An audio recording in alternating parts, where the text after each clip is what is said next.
Okay students, हम topic continue करते हैं। तो हमने आपको क्या बताया था प्रीवियस वीडियो में कि हमारा जो रोम्बिक सल्फ़र होता है इसमें सल्फ़र एसेट होता है इसका फॉर्मूला, और उधर मोनोक्लिनिक सल्फ़र भी क्या होता है, एसेट होता है, और दोनों का स्ट्रक्चर भी क्या होता है, सेम होता है। लेकिन जो सल्फ़र का अरेंजमेंट होता है केवल वो यहाँ पे क्या होता है, डिफ़र होता है। तो S8 सल्फ़र का अगर हम स्ट्रक्चर देखें तो स्ट्रक्चर इसका कैसा होता है, क्राउन शेप होता है। कैसा होता है, क्राउन शेप स्ट्रक्चर इसका होता है। क्लियर? मैं बना दे रही हूँ कुछ ऐसा, एक सल्फ़र, ओके, ये दूसरा सल्फ़र है, तीसरा, चौथा, पांचवा, छठवां, सातवां और ये आठवां। ठीक है, हम सबको जोड़ देते हैं। ये देखिए,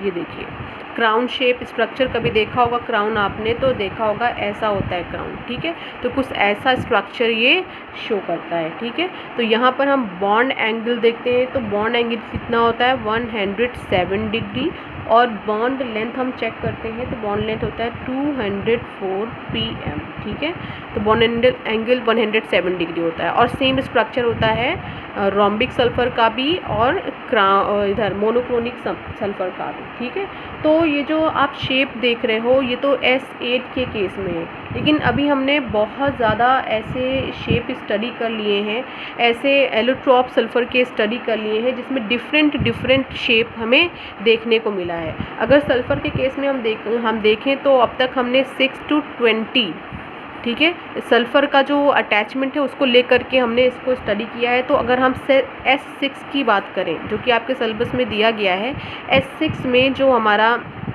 स्ट्रक्चर होता है वो बिल्कुल चेयर शेप का होता है स्ट्रक्चर। ठीक है, कैसा स्ट्रक्चर होता है, चेयर शेप का स्ट्रक्चर होता है।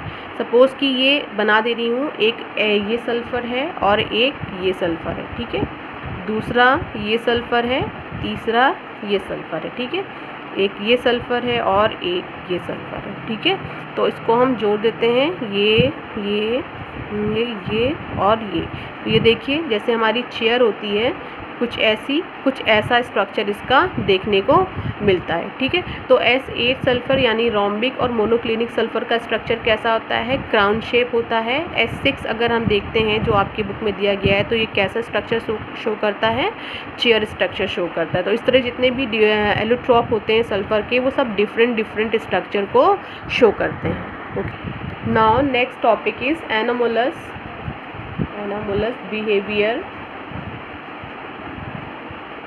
Behaviour of oxygen. ठीक है, तो ऑक्सीजन का एनोमलस बिहेवियर हम स्टडी करने जा रहे हैं। जो हमने नाइट्रोजन के एनोमलस बिहेवियर में स्टडी किया था ऑलमोस्ट यहाँ पर वो सारे रीज़न सेम हैं। तो ऑक्सीजन एनोमलस बिहेवियर यानी एबनॉर्मल बिहेवियर शो करता है। क्यों शो करता है, क्या रीज़न है? तो पहला वही है, due to number 1 is small size. यही सेम चीज़ हमने नाइट्रोजन में भी पढ़ी थी, नाइट्रोजन का भी साइज़ क्या था, स्मॉल था। Next, high electronegativity. ठीक है, इलेक्ट्रोनिगेटिविटी क्या है, हाई है। दूसरा third one is absence of vacant D orbital. ठीक है, यहाँ पर भी क्या है, डी ऑर्बिटल एब्सेंट है। कैसे पता चलेगा डी ऑर्बिटल एब्सेंट है? देखिए, ऑक्सीजन का atomic number is 18, configuration 2 and 6। देखिए ये आपके पास एक शेल हो गई, ये दूसरी शेल हो गई। फर्स्ट शेल में कौन सा ऑर्बिटल होता है, S। सेकेंड शेल में क्या होता है, S and P होता है। तो दो शेल हैं तो यानी इसके पास 2 S और 1 P है। अगर थर्ड शेल होती तो क्या होता है, S, P और D। तो थर्ड शेल में किसकी एंट्री हो जाती, डी ऑर्बिटल की एंट्री हो जाती। लेकिन ऐसा यहाँ पे सीन नहीं है, यहाँ पे डी ऑर्बिटल क्या है, एब्सेंट है। क्लियर?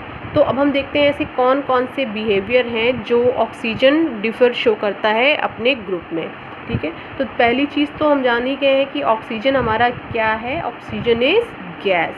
ऑक्सीजन किस स्टेट में होता है? गैस स्टेट में होता है। बाकी जितने भी अदर मेंबर्स हैं इस ग्रुप में वो सभी क्या होते हैं? Others are solid.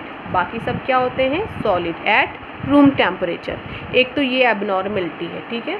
तो यही सेम एबनॉर्मेलिटी आपने नाइट्रोजन के केस में भी पढ़ी थी कि नाइट्रोजन क्या है? गैस, बाकी सब क्या है? सॉलिड है, ठीक है। दूसरी चीज़, ऑक्सीजन इज डायएटॉमिक, ठीक है, it means O2, but others are polyatomic. Polyatomic means like sulphur acid, selenium acid, ठीक है। जैसे आपने पहले पढ़ा था N2 and P4, ठीक है। तो यहाँ पे क्या हो रहा है? 8 है, क्लियर। तो ये आपने नाइट्रोजन में भी स्टडी किया था, तो जो रीज़न वहाँ थे वही सेम रीज़न यहाँ पर भी होगा, ठीक है। एक है आपके पास due to very high electronegativity, oxygen क्या है? कैपेबल है। हाई इलेक्ट्रोनिगेटिविटी होने की वजह से ये हाइड्रोजन बॉन्ड बनाता है, ठीक है। ये आपने कहाँ? नाइट्रोजन में भी स्टडी किया था कि नाइट्रोजन क्या है? वाटर में इजीली डिज़ोल्व होता है। तो क्यों डिज़ोल्व होता है? क्योंकि वो हाइड्रोजन बॉन्ड बनाता है। उस नाइट्रोजन का BP हाई होता है, बॉइलिंग पॉइंट हाई होता है। तो क्यों होता है? क्योंकि वो हाइड्रोजन बॉन्ड बनाता है। तो सेम केस तो यहाँ पर भी है। ऑक्सीजन क्या करता है? हाइड्रोजन बॉन्ड बनाने में कैपेबल है, but others are not form hydrogen bond, ठीक है। नेक्स्ट है oxygen show only -2 oxidation state, ठीक है। केवल -2 ऑक्सीडेशन स्टेट को शो करता है। क्यों? क्योंकि इसके पास क्या है? d ऑर्बिटल एब्सेंट है। अपने ऑक्सीडेशन स्टेट को +4 +6 में नहीं ले जा सकता। लेकिन जो अदर मेंबर्स हैं, ठीक है, अदर मेंबर्स पर आते हैं, लाइक आपका सल्फर है, सेलेनियम है, ये क्या है? +2 +4 +6 as well as -2 oxidation state भी ये शो करते हैं, ठीक है। उसके बाद आते हैं नेक्स्ट, जो हमारा ऑक्सीजन होता है, ठीक है। Oxygen is capable to form p-pi bond, ठीक है। Other members are not capable to form multiple bond, but oxygen क्या है? कैपेबल है मल्टीपल बॉन्ड बनाने का, ठीक है। कैसे? देखिए ऑक्सीजन कैसे बना हुआ होता है। ये ऑक्सीजन है, ठीक है। तो 2 and 6 ये हो गया इसका कॉन्फ़िगरेशन, ठीक है। ये इसकी न्यूक्लियस है, ये first cell and this one is second cell. First cell में 2 इलेक्ट्रॉन्स, यहाँ पे क्या है? टोटल 6 इलेक्ट्रॉन्स हैं, ठीक है। उसके बाद नेक्स्ट हम आ जाते हैं, ये 2 इलेक्ट्रॉन्स, ये क्या हो गए हमारे? 1 2 3 4 5 6 इलेक्ट्रॉन्स हो गए। तो ये क्या कर लेते हैं? यहाँ पे शेयरिंग कर लेते हैं। एक इलेक्ट्रॉन इन्होंने इसको दिया, एक इन्होंने इसको दिया, एक इन्होंने, तो आपस में क्या करते हैं? 2 इलेक्ट्रॉन की शेयरिंग करते हैं। तो यहाँ पे क्या बनाते हैं? कोवैलेंट बॉन्ड बनाते हैं, ठीक है। देखिए ये क्या आपका हो गया है? ऑक्सीजन हो गया है। ऑक्सीजन के आउटर शेल में यहाँ पे क्या हो गया है? ये इलेक्ट्रॉन शेयर किया 2 इन्होंने, ये इलेक्ट्रॉन शेयर किया 2 इन्होंने, तो यहाँ पे क्या बन गया? बॉन्ड। बाकी बचे 1 2 3 4, 1 2 3 4, ठीक है। ये बॉन्ड हमारे क्या हो गया? बन गया। तो इस तरह आपको पता ही है कि अगर सिंगल बॉन्ड है तो वहाँ पे क्या होता है? Sigma bond. डबल बॉन्ड है तो एक सिग्मा और एक क्या होगा? पाई होगा। ट्रिपल बॉन्ड है तो एक सिग्मा और 2 पाई होंगे। तो यहाँ पर देखिए पाई बॉन्ड आपको मिल रहा है ना, क्योंकि ऑक्सीजन कैसे बना है? डबल बॉन्ड के थ्रू बना हुआ है। तो यहाँ पे आपको एक सिग्मा और एक पाई मिल रहा है। तो इसका मतलब क्या है कि मल्टीपल बॉन्ड बनाने में ऑक्सीजन कैपेबल है। बट नाइट्रोजन के केस में क्या था? नाइट्रोजन देखिए कुछ ऐसे आपने बनाया था, एक सिग्मा और 2 पाई थे। तो नाइट्रोजन भी कैपेबल था मल्टीपल बॉन्ड बनाने का और ऑक्सीजन भी कैपेबल है मल्टीपल बॉन्ड बनाने के लिए, ठीक है। अगर हम आते हैं हाइड्राइड्स की बात कर लेते हैं, ठीक है। तो ऑक्सीजन का हाइड्राइड क्या होता है? वाटर। हाइड्राइड्स का मतलब क्या होता है? एक हमारा मेन एलिमेंट और उससे जुड़ा हुआ क्या? हाइड्रोजन होना चाहिए। तो ऑक्सीजन का हाइड्राइड क्या होता है? वाटर होता है। तो वाटर हमारा किस फॉर्म में होता है? लिक्विड फॉर्म में होता है। लेकिन यहीं पे अगर हम सल्फ़र के हाइड्राइड की बात करें तो सल्फ़र का हाइड्राइड क्या होता है? H2S होता है। और ये किस फॉर्म में होते हैं? गैस की फॉर्म में होते हैं, ठीक है। तो इस तरह से ये जो एबनॉर्मलिटी आपको देखने को मिल रही है ये जितने भी कैरेक्टर आपको देखने को मिल रहे हैं ये एबनॉर्मल कैरेक्टर्स हैं। और ये किस वजह से आपको देखने को मिल रहे हैं, किसकी वजह से?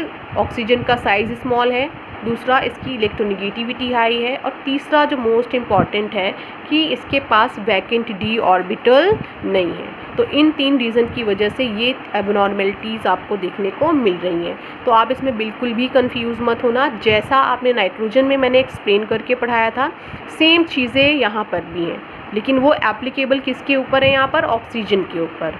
ठीक है, ओके, थैंक यू क्लास।